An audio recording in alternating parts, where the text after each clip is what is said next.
11వ నామం నాన్న కామేశ జాయ.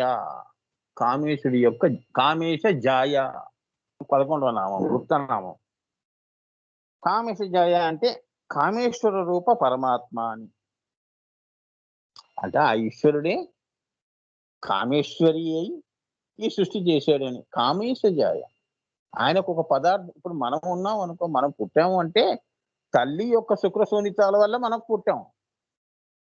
నాన్నగారు అమ్మ పేరు చెప్పుకుంటాం, పలానా వాళ్ళ పిల్లలమండి అని. ఈ అమ్మ ఈ అమ్మవారు ఈయన ఈయన 2 కాదు, ఒకటే 2 అవుతోంది. ఈయనలోనే మార్పు వస్తోంది. కామేశజాయ. కామేశ్వరుడిగా సంకల్పం చేశాడు అంటే సంకల్పం రూపంలో ఉన్నాడు. వెంటనే దాని కార్యంలో తీసుకొచ్చినప్పుడు ఈశ్వరి అయ్యాడు. ఆడ తానే మోసాడు. తానే దానికి కారణం. తానే నవమాసాలు మోసాడు. అది కామేశజాయ అంటే అదనమాట. నేను చెప్పాను కదా, స్త్రీ పురుష అనేది పెట్టుకోవద్దు అక్కడ. అక్కడ ఏంటంటే ఆయన సంకల్పమే కార్యంగా రూపాంతరం చెందితే అది కామేశజాయ అని. అదనమాట చెప్తున్నారు అందంగా. అంతే. ఇక అక్కడి నుంచి ఇక శ్రీ విద్యంతో బయటకు వచ్చింది. అమ్మవారు చూడండి అమ్మా, ఆవిడంతా శ్రీ విద్యంతా బిందువు దగ్గరే ఎక్కువ నామాలు ఉంటాయి. ఎక్కువ నామాలు బిందువు వరకే, అష్టకోణ చక్రం వరకే. అంటే అదే అమ్మవారి దర్శనం. కిందంతా ఏముంది, ఇప్పుడే చెప్పాడు కదా, శతమాయ.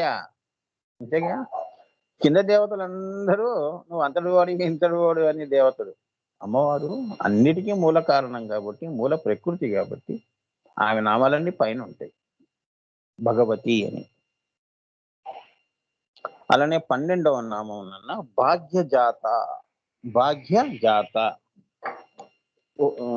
కామేశ జ్ఞాత సౌభాగ్య జాత అన్నట్టుగా అందులో సౌభాగ్య భాగ్య తీశాడు, జాత తీశాడు. అంటే భగము అంటే శ్రీచక్రమునందలి త్రికోణము, ఆంతర త్రికోణము, అది ఏ విశ్వయోని, దాని యందు పుట్టినది అనగా బిందు స్వరూపిణి. అంటే శ్రీచక్ర మధ్య బిందువే భాగ్యజాత అని అర్థం చేసుకోవలెను. ఆమె ఎక్కడి నుంచి వచ్చింది? శ్రీచక్రంలో ఉన్న బిందువు నుంచి ఉద్భవించింది. అదే మీ దేవి భావతంలో చిరగ్నిగుండ సంభూత దేవకార్య సముజ్యత. ఆమె స్వయంభూ. ఆవిడెవరూ పుట్టించలేరు. అన్నిటికీ ఆవిడ పుట్టిస్తుంది. ఏమ్మా, భాగ్యజాత. అంతే కదా, మన భాగ్యం, మనం పుట్టడం అనే భాగ్యం ఆ తల్లి కరుణ. లేదు అంటే మనం పుట్టం.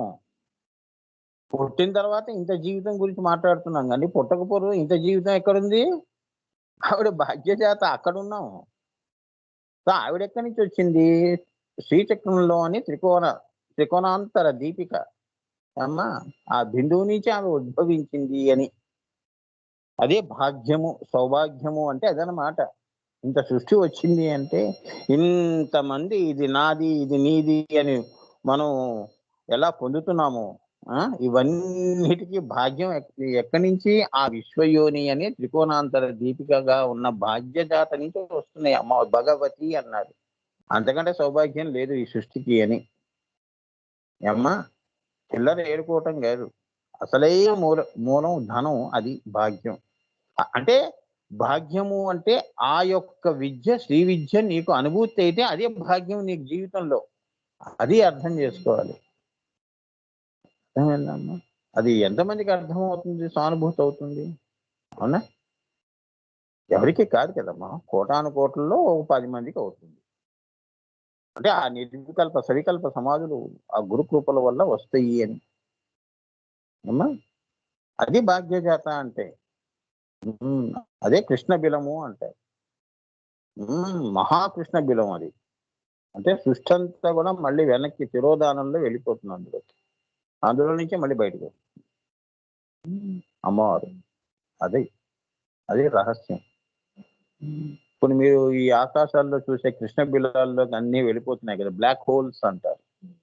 ఆ బిలంలోకి వెళ్ళిపోతుంది. అది దానికి అనంతంగా ఉంటుంది, ఎక్కడ పోయిందో ఒరిగింది.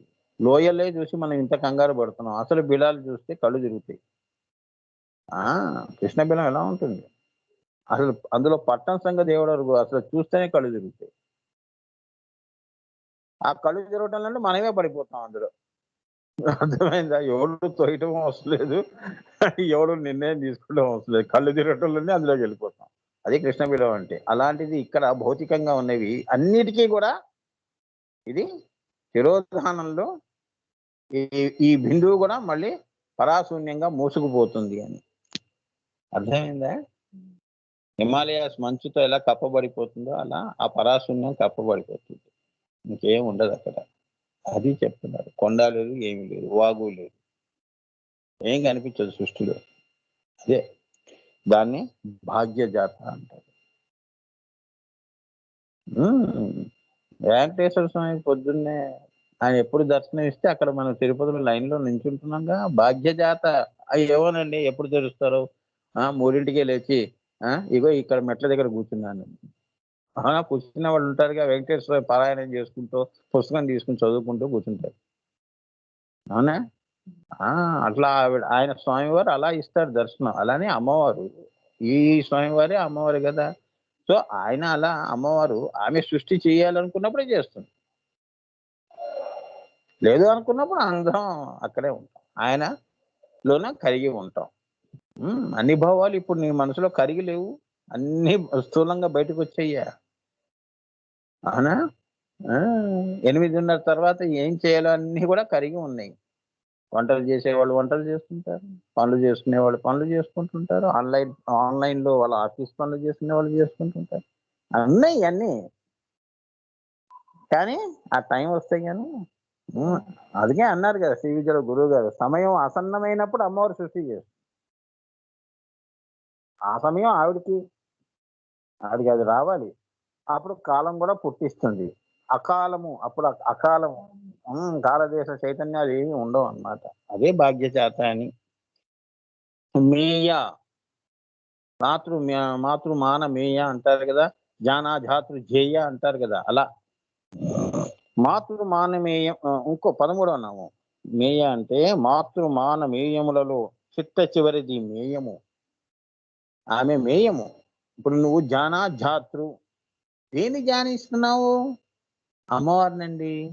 ఎవరు చేస్తున్నారు? నేనండి. అట్లా చెప్తావే. ఆ జేయము అమ్మవారని, మేయము ఆమె. దీనికి దానికి అని కాదు, ప్రతి జీవికి కూడా జయము అదే, ఇంకేమీ లేదని. నువ్వు ఇక్కడ భూమి మీద ఎన్నో అనుకుంటున్నావు, నేను డాక్టర్ కావాలి, అది కావాలి, ఇది కావాలి, అదైతే చాలండి నా జీవితంలో. ఇది కావరా పిచ్చివాడా? నేనేమేయము. నువ్వు ఎక్కడికి తిరిగినా చివరికి నా దగ్గరికి రావాలి.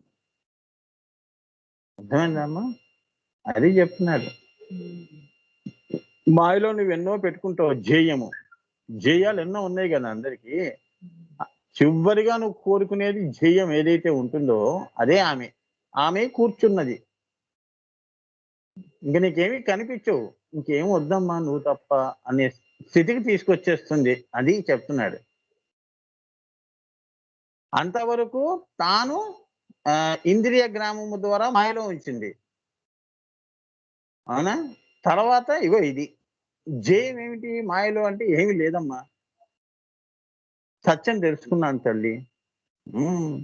భాగ్యజాత అనేది తెలుసుకున్నాను. నేను తెలుసుకోవటమే భాగ్యం నీ దయతో. సో అదే నేను ధ్యేయము, మేయము నేను అంటుంది. అదన్నమాట మాతృమానమేయ. నిన్ను పుట్టించడానికి మానము, నీతో నేను అని అనిపించేది ఆవిడే. చివరికి తనలోనే కలుపుకునేది ఆమె. మేయము పోరా వెదవా అంటే నువ్వు అనుకుంటున్న శరీరం నేనే, అంతే కదా. మానము నేను, అహం అనేది కూడా అహంతా నేనే. చివరికి మళ్ళీ నేను పరాశూన్యంలోనే మేయము కలిసి చివరికి నాలోనే కలిసిపోతావు. మాతృమానమేయము కూడా ఈమె. ఇదే మహాత్రిపుర సుందరి యొక్క స్వరూపము అని. ఇప్పుడు జేయం ఎలాగో మేయం కూడా అలాగే. జేయం ఎలా ఉంటుంది, మేయం కూడా అలానే. మాన పోతే ఏముంది, నీ జేయంలో నువ్వు ఉంటావు. అంతే కదా. నువ్వు ఏదైతే లక్ష్యం పెట్టుకున్నావో అక్కడే నువ్వే లక్ష్యంలో ఉంటావు. మాన అనేది తీసేసి ఇప్పుడు జాతర అయిపోయింది అనుకో, నువ్వే అమ్మవారు అవుతావు అని. ఆ జయమే నువ్వు అవుతావు నాయన అని. ఏమా ధ్యానం దేనికోసం చేస్తున్నావు? ధ్యాన, ధాతృ ఈ 2 పోయినాయి అనుకో, మూడో పని నీ ధ్యేయం. అక్కడి నుంచి నెటెళ్తావు, అమ్మవారి దగ్గరికి వెళ్తావు. అదే ధ్యేయం.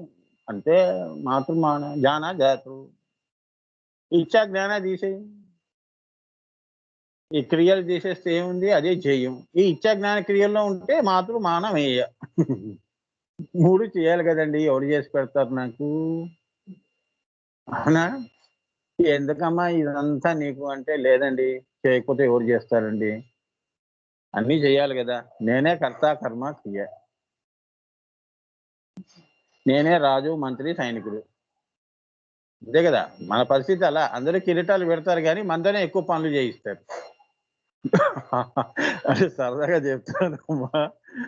మనకి కిరీటం కిరీటం అందంగా ఉందో తెలియట్లేదు. పని కష్టంగా ఉందో తెలియట్లేదు. కిరీటం సర్దుకుంటూ పని చేస్తాం.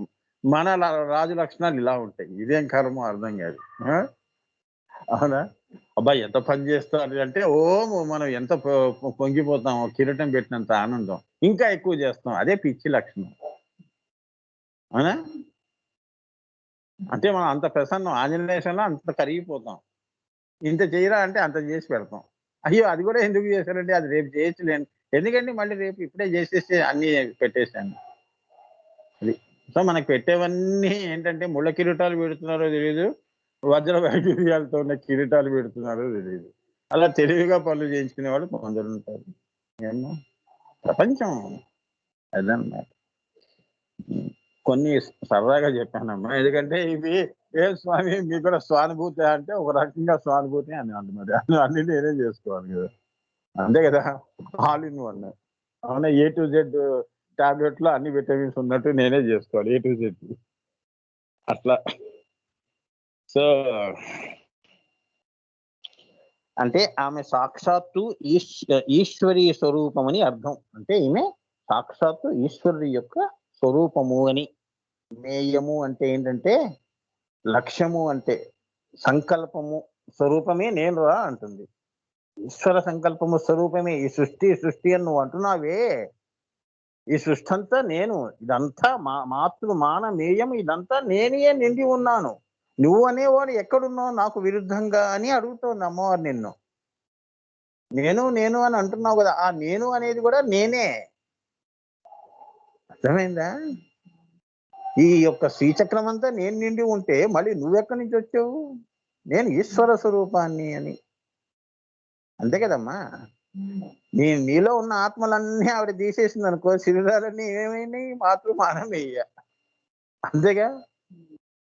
అనేకమంతా ఏకమైందంటే ఏముందిరా? నేనే మానమేయ. ఇల్లంతా ఖాళీ చేస్తే నేనే ఉన్నాను. మీరందరూ ఉన్నారు కాబట్టి నాది అంటూ తిరుగుతున్నారు. మీరు ఖాళీ చేయండి ఇదంతా నేనే. సరదాగా చెప్పా. Just understanding purpose. ఏమ్మా? ఏం పర్వాలేదు. అమ్మవారు సంతోషిస్తుంది. శరీరంలో ఇంద్రియ జ్ఞానాలు, సంకల్పాలు, కోరికలు అన్నీ తీసేస్తే ఎవరు మిగిలారు? అమ్మవారేగా. ఇప్పుడు చెప్పు ఎవరున్నారు? నేనంటున్నానా నేను అని నువ్వంటున్నావా? ఇంకా ద్వైతం ఉందా? ఇంకా అనేకం ఉందా నీకు? అది చెప్తున్నారిక్కడ. అది అసలైన రహస్యం. ఎక్కడ పట్టుకోవాలో అక్కడ పట్టుకోవాలి మనం. ఎక్కడ పట్టు, విడుపు అంటారే. ఆ! పట్టు ఎక్కడుండాలి? ఇది నాకు సానుభూతి కావాలనే పట్టుదల. సగం చేసి వదిలేయటం గాదు. హ్మ్. ఏ పని గూడా అంకిత భావంతో జేయాలి. అందుకే jack of all trades master of none అన్నారు. అన్నీ తెలుసు గానీ ఎందులోనూ వాడికి మాస్టరీ లేదు. మా వాళ్ళు అన్ని పనులు చేస్తారండి. అవునా? ఆ! కరెంట్ గూడా పెట్టేస్తారు. ఇప్పుడు కరెంట్ పోయిందనుకో ఫ్యూజ్ పెడతారంటే, అమ్మో! అది తెలీదండి. వాడిని పిలవాలండి. బల్బు పెడుతుందండి. బల్బు ఎవడైనా పెడతాడు. నువ్వు పెట్టేదేముంది? అవునా? మరి అది నేర్చుకోవాల్సింది గదా! అదెందుకు నేర్చుకోవాలంటే సమయం ఎక్కడుంది? అన్నీ ఎక్కడ నేర్చుకుంటాం? అవునా? అలా. ఏమి?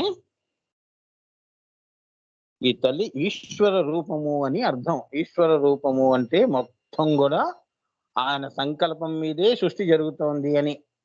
నీ శరీరం నీ సంకల్పం మీద ఎలా నువ్వు వ్యవహారాలు చేస్తున్నావో, నీ ఇంట్లో నీ పెద్దలు ఎలా వాళ్ళ సంకల్పాలతో ఇల్లు నడుస్తోందో, ఈ సృష్టిలో, ఈ దేశాల్లో హ్మ్.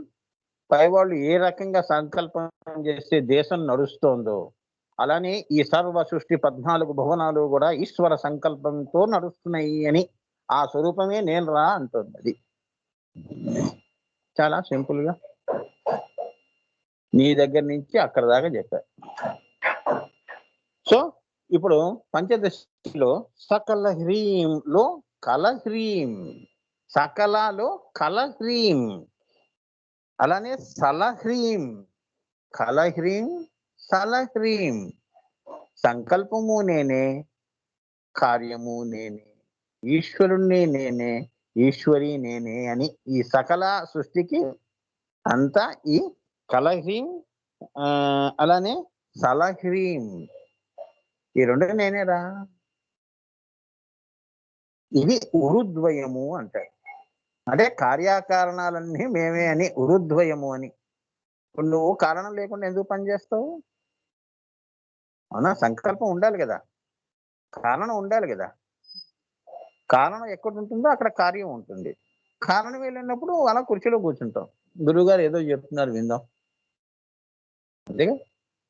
అక్కడ నీకు కారణం లేదు ఇంకో పని చేయాలి. కారణం లేనప్పుడు కార్యం కూడా ఉండదు. అప్పుడు చచ్చినట్టు మిగతా వాళ్ళు పక్క వాళ్ళు చేస్తారు. ఏదో క్లాస్లో వింటున్నారులే, వాళ్ళని ఎందుకు డిస్టర్బ్ చేయాలని. నిన్నటిదాకా మనం చేసాం, కారణం ఉంది కాబట్టి. ఈ టైంలో 6:30 to 8:30లో ఎవరు డిస్టర్బ్ ఎందుకు చేయరు అంటే, ఈ టైంలో వాళ్ళు ఏంటంటే అందుకే వాళ్ళు తెలివిగా 6 లోపటే అన్ని పనులు చేయించుకుంటారు మనతో. అవునా? మళ్ళీ వీళ్ళు 2 అవర్స్ దొరకదని. ఆ 2 అవర్స్ పని కూడా ఇప్పుడే చేసుకుంటారు పొద్దున్నే. జస్ట్ సరదాగా చెప్తాను, ఇంటి వాళ్ళు పనులు చేయించుకుంటారని కాదు కానీ ఆ పనులన్నీ మనమే ఎక్కువ ఏంటంటే మానసికంగా మనమే ఎక్కువ ఆందోళన పడుతూ ఉంటాం. అర్థమైందా అమ్మా? అవును, ఆ పని మనం చేసేస్తే అయిపోతుంది కానీ అసలు పిలవని పేరంటానికి వెళ్ళటం అంటే ఇదే. మన జీవితమే పిలవని పేరంటానికి రోజు వెళ్తాం, మేము పిలవని పేరంటానికి మేము రావండి అని మళ్ళీ ఏదో నిజంగా పెళ్లి చేస్తే అక్కడ మళ్ళీ ఆ మాట అంటాం. కానీ రోజు చేసేవి పిలవని పేరంటాం. నీకు అవసరం ఈ పనులన్నీ? కానీ చచ్చినట్టు ఎందుకో అది చేయకపోతే నీకు నిద్ర పట్టదు, పక్క వాళ్ళు బాగానే ఉంటారు. అవునా? కల్పించుకుని చేసుకునేవి ఇవన్నీ పిలవని పేరంటానికి కింద రావు. నేను ఎవరు చేయమన్నాడు? ఎందుకు ఎత్తమన్నాడు? మళ్ళీ ఈ పనుల్లోనే కాలు విరగ్గొట్టుకోవటం. అవునా? దీన్నే అంటారు. సో ఇది ఉరుద్వయము. కార్యకారణాలు ఉరుద్వయము. ఆయన కారణం అయితే దాన్ని సాకారం చేసింది మేమే. నేనే, ఈ నేనులోనే మీ ఇద్దరం ఉన్నాం. చాలా అంత దగ్గర మేము. ఉరుద్వయము. ఈ సృష్టి అంతా ఉరుద్వయం మీద ఆధారపడి ఉందని. అంటే ద్వైతము మీద, కార్యకారణాల మీద వచ్చింది ఈ సృష్టి అని చెప్తున్నారు వాళ్ళు. అదే ఉరుద్వయము అంటారు. ఏమా అష్టవంకరలుగా రాలేదు, అష్టావక్ర టైప్ కాదు, పద్ధతిగా వచ్చిందని. అంతేగా సృష్టి ఏది అష్టావక్రగా చేసిందా శ్రీచక్రం? ఎంత పద్ధతిగా పెట్టింది అమ్మవారు. బిందువు దగ్గర నుంచి మళ్ళీ నీ జీవితం వరకు కూడా కారణ కార్యాలతో ఉన్నారు. ఉరుద్వయము అది చెప్తున్నారు. భూమి ఆకాశాలు ఉండాలి అని. ఉరుద్వయము ఈ రెండు. ఎక్కడ తీసినా ఉరుద్వయమే. మీ ఇద్దరమే ఉంటాం కారణం కార్యంగా. చివరికి జంతువుల్లో కూడా దానికి ఆకలిస్తేనే బయటకు వెళ్తుంది. పులికి కూడా ఏదైనా తీసుకోండి, కారణం లేకుండా ఎవరు ఏం చేయరు. సృష్టి లేదు పో. అదే ఉరుద్వయం. అదే ఆఖరి శక్తి కూటంలో కలహ్రీం అలానే సలహ్రీం ఈ రెండు మేమే. సకలకి సకల హ్రీం కయ్యీలహ్రీం హసక హలరీం. సకల హ్రీంలో కళ సల ఈ రెండు మేమే. ఇవే ఉరుద్వయం. చాలా ఈ రెండు మీ ఇద్దరం కలిస్తేనే నువ్వు సకల అనగలుస్తావు. అవునా? సకల అంటే ఏంటి? అన్ని పనులు చేశానంటే అన్ని చేసేసానండి, ఇంకేం లేవు. ఆ మాట ఎప్పుడు వస్తుంది? ఈ ఉరుద్వయం ఉంటేనే వస్తుంది. ఏమన్నాడు? నాకు తెలియదు, ఏదో చేయమన్నారు చేశాను. అవునా? సకల అంతే కదా. ఆ రెండు ఉన్నాయి కాబట్టి నేను పరిపూర్ణంగా నా పని నాకు ఇచ్చింది నేను చేశానండి. తప్పు లేకుండా చేశాను. Very good. సకల పని బ్రహ్మాండంగా చేశాం. రైట్. గురుద్వయం అలా అన్నమాట. మరి అమ్మవారు కార్యకారణాలు పెట్టుకొని క్రియ చేసింది. ఎలా చేసింది? అదనమాట. సలహల హ్రీం అంటే అది అమ్మా. సో ఉరుద్వయం ఉంటేనే వారిద్దరి సంకల్పం కార్యకారణాలు వాళ్ళిద్దరూ ఉంటేనే సృష్టిలో ఒక క్రమ అనేది ఉంటుంది. ఏమ్మా? క్రమ అంటే క్రమము అంటే విక్రమము. అక్కడ విక్రమముగా బయలుదేరితే ఇక్కడ క్రమ పద్ధతిగా సృష్టి చేసిందని. అంత అంత విక్రమం ఆవిడకి, అంత వీరత్వం, అంత శక్తి ఉంది. అందుకే ఆవిడ భగవతి అన్నారు. ఇంత సృష్టి చేయడం సామాన్యమైన విషయం కదమ్మా అది. సో కామేశ జ్ఞాత సౌభాగ్యము అంటే కామేశ జ్ఞాత సౌభాగ్యం అంటే హ్రీంలోని ఈంకారము అదే సౌభాగ్యం. ఊ శబ్దము చేత ఊ శబ్దము చేత మాతేటి ఉమా, ఉమాలో అంటే ఏంటంటే సకల హ్రీంలో కలహ్రీం సలహ్రీం అని ఊర్ధ్వయము. కామేశ జ్ఞాత జ్ఞాత సౌభాగ్యము అంటే హ్రీంకారంలోని ఈంకారము. అంటే హ్రీంకారం అంటే సృష్టికి మూల ప్రకృతి అదే కదా. ఆ హ్రీంలో హకార రకారాలు తీసివేస్తే దాగి ఉన్న బీజం ఏదైతే ఈంకారం ఉందో అది ఏ ఆ ఊ అన్న శబ్దము చేత ఈ అంటున్నాం కదా. ఊ అనేది ఏమిటి? అసలైన నాదం, పరానాదం. ఆ ప్లస్ ఊ ప్లస్ అంటాం కదా. ఓంకారం పరానాదము అంటున్నాడు. పశ్చింత మధ్యమ ఆ ఊ నుంచి వస్తున్నాయి అని. సో ఊ శబ్దము చేత మాతేటి ఉమా అని వచ్చింది అమ్మవారికి. అంటే మాతేటి అంటే ఈ సకల సృష్టికి ఈ శ్రీం బీజము, హ్రీం బీజము, ఓం బీజము, క్లీం బీజాలన్నీ కూడా అనే తల్లి బీజం ఏదైతే ఉందో ఈ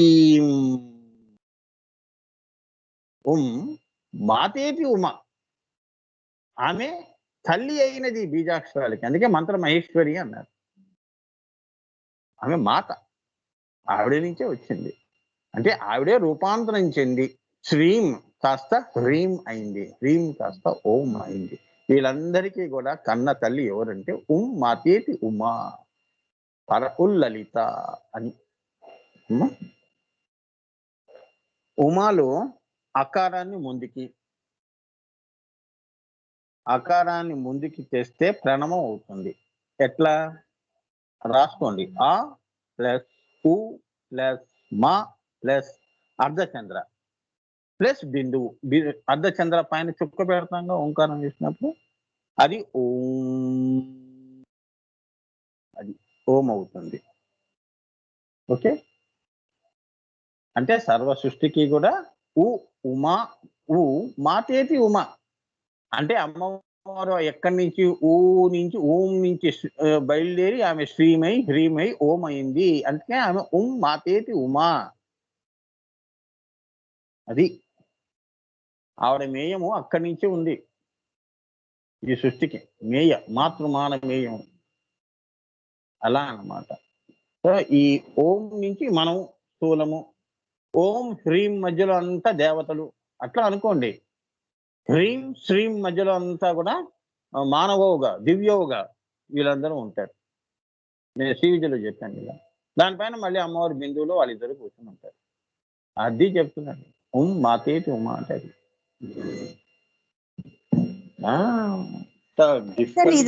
మళ్ళీ చెప్పరా గురుగారు? ఇది ఒకసారి కొంచెం మళ్ళీ రిపీట్ చేయరా గురుగారు? ఓకే. అభిష్ట సిద్ధిరస్తు చెప్తా. చాలా మంచి, నాకు తెలుసు మీకు మళ్ళీ చెప్పాలని, అందుకే వస్తున్నానన్న చెప్తా. ఇది చెప్పి ఇంకా దగ్గర పడుతున్నాను ఈ నామానికి, కొత్త నామంలోకి వెళ్ళిపోతాం. చాలా బాగుంటుందమ్మా అమ్మవారు.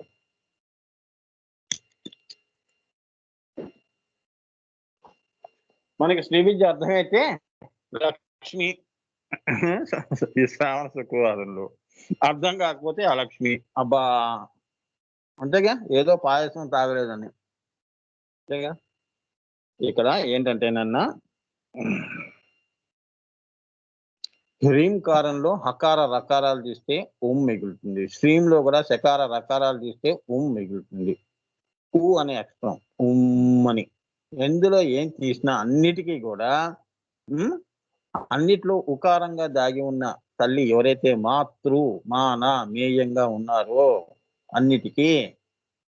ఆమె ఉమా మాతేతి ఉమా. ఆమె మాత అయింది.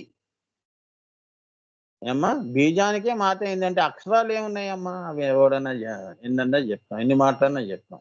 ఆ మాట కాదు ఇక్కడ. దాని అన్నిటికీ మూలం ఏదైతే ఉందో బీజం. ఆమె మాతేతి ఉమా. ఆ ఊని ఏంటంటేనన్నా ఉమాలో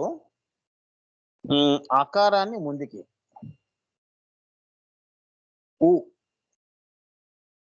ఉమాలో అకారాన్ని ముందుకు చేస్తే, ఉమాలో అకారం ఉంది కదా అంతర్వాహినిగా, ఆ అకారాన్ని ముందుకు తెస్తే మళ్ళీ సున్నా చేరిస్తే ఏమవుతుంది? ప్రణవం అవుతుంది.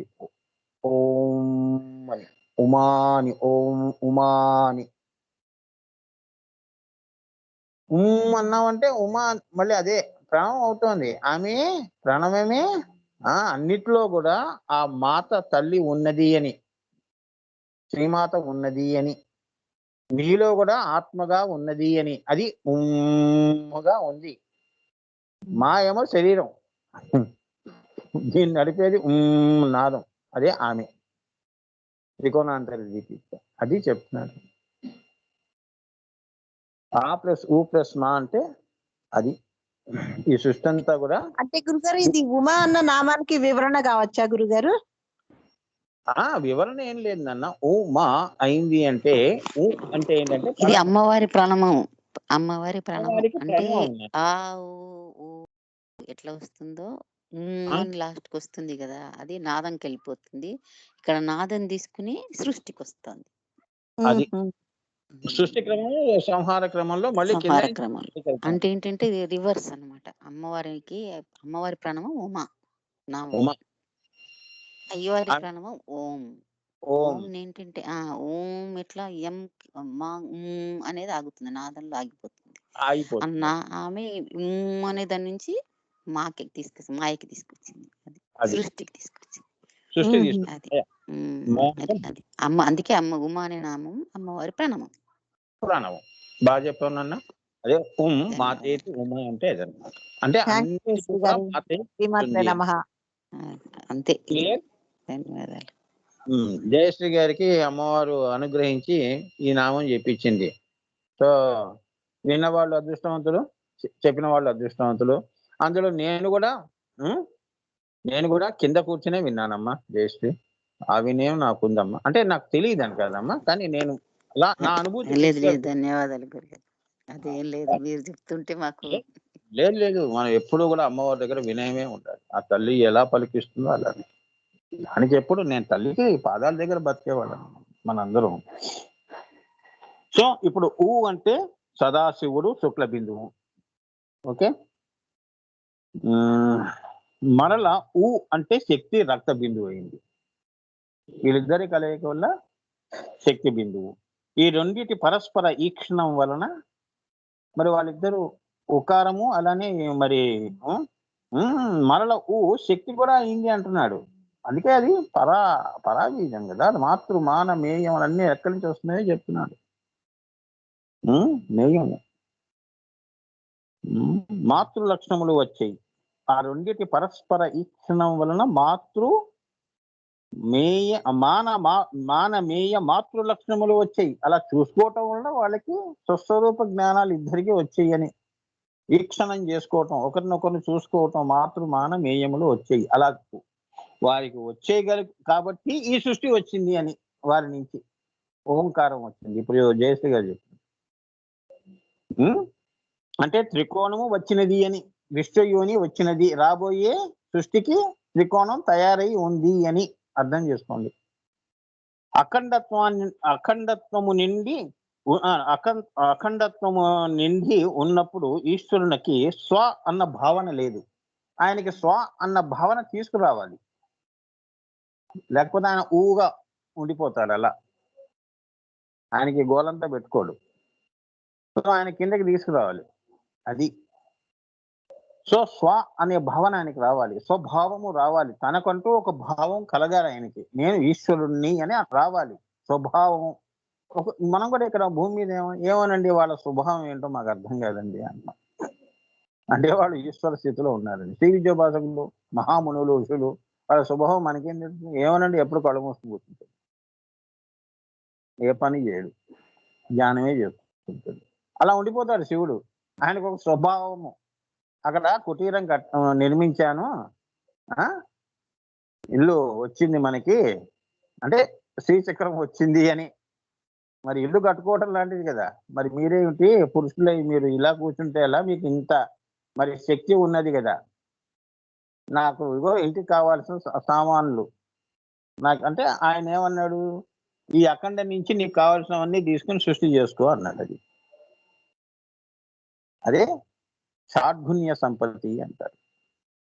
ఏమన్నా సాధనా సంపత్తి మనకి, అది షాడ్గుణ్య అంటే అఖండంలో లేనిదంటూ ఏమీ లేదు. అర్థమైందా?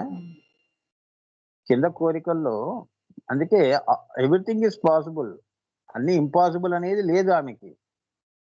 అర్థమైందా? మిషన్ ఇంపాసిబుల్ అంటాడు, వాడికి ఇంపాసిబుల్ ఏమో కానీ భగవంతుడికి ఎప్పుడు ఇంపాసిబుల్ కాదు. దేన్ని ఇంపాసిబుల్ అన్నాడు? ఇవో దీన్నే. దేవుని చూడటం సామాన్యమా? ఇంపాసిబుల్. అనుభూతి స్వభావంతోనే. స్వ అనుభూతి ఎలా వస్తుంది? ధ్యానము వలన వస్తుంది కానీ నువ్వు కంటితో చూసేది కాదని. అలా ఆయనకి రప్పించాలి. స్వభావం అంటే ఒక సంసారం నీకు ఉంది అని, ఇందులో నీ పాత్ర కూడా ఉన్నది, ఇద్దరము ఒకటే. నీలో ఈ సంకల్పం నేను పసిగట్టాను, ఊని ఏం చేస్తున్నాను, మాని చేస్తున్నాను, రెండుగా వచ్చినప్పుడు మాయ అవుతుంది అని విశ్వయోని అనేది వచ్చింది. అది వస్తే ప్రపంచోల్లాస సమయం. మరి ప్రపంచం సృష్టించాడు కదా, మరి మీరు లేకుండా నేనేం చేస్తాను? సో నేను ఎక్కడుంటే మీరు అక్కడ ఉంటారు. స్ట్రీమ్లో ఉంటారు, స్ట్రీమ్లో ఉండాలి, హోమ్లో ఉండాలి, అన్ని బీజాల్లోనే మీరే ఉండాలి. ఇద్దరం ఎలా సరస్వతి నదిలా కింద ప్రవహిస్తూ ఉండాలి, ఎవరికి కనిపించకూడదు. విజిబులీ ఇన్విజిబుల్.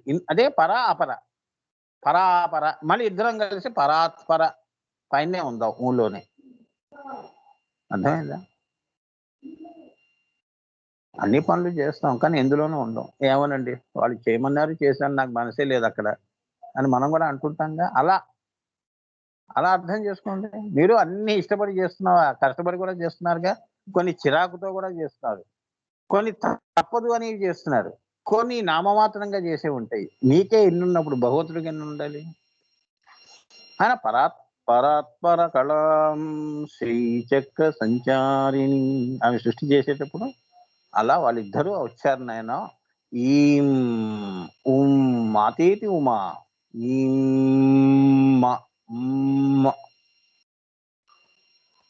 నాదాంతము, ఈం శ్రీం హ్రీం క్లీం ఓం ఇట్లా వస్తున్నాయి బీజాలన్నీ. ఇవన్నీ షోడశీ బీజాలు పరిపూర్ణమై వస్తున్నాయి, అసంపూర్ణమే రావట్లేదు. లేకపోతే మన కింద పడినప్పుడు అన్ని పరిపూర్ణంగా పడుతున్నాయిగా.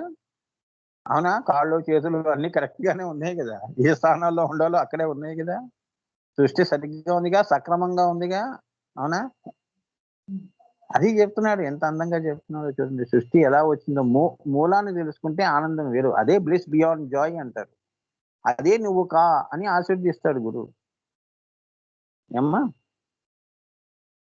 తన షట్ శక్తి అంటే షాడ్గుణ్య శక్తి లక్షణం అంతవరకు ఈశ్వరునికి తెలియదు. అంటే తనకి అంత షాడ్గుణ్య సంపత్తి ఉన్నదా అనేది కూడా ఆమెయే ఆయనలో కలిగించింది. అర్థమైందా? మీరు ప్రయత్నం చేయండి. భార్య భర్తకి ఏం చెప్తుంది?